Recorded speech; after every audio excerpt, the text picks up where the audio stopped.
അക്രമകാരികളായ മൃഗങ്ങളെ വെടിവെച്ചു കൊല്ലാൻ ചീഫ് വൈൽഡ് ലൈഫ് വാർഡൻ അധികാരം നൽകുന്ന ബില്ലിന്റെ കരടിന് സംസ്ഥാന മന്ത്രിസഭായോഗം അംഗീകാരം നൽകി.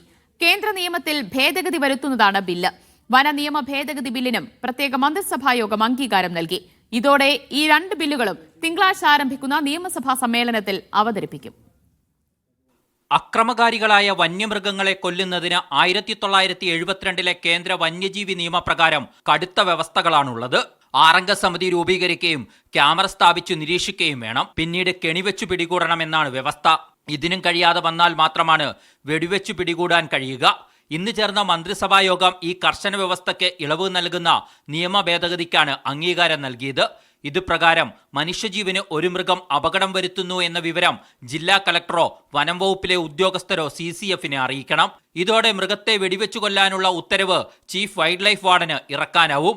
നിയമസഭാ ബില്ലിന് അംഗീകാരം നൽകിയാലും കേന്ദ്ര നിയമത്തിൽ ഭേദഗതി വരുത്തുന്നതിനാൽ രാഷ്ട്രപതിയുടെ അനുമതി വേണ്ടിവരും. മലയോര മേഖലയെ സംബന്ധിച്ചിടത്തോളം സർക്കാർ നീക്കം സുപ്രധാനമാണ്. തെരഞ്ഞെടുപ്പ് കൂടി മുന്നിൽ കണ്ടാണ് നിയമ ഭേദഗതിയുമായി സർക്കാർ എത്തിയത്.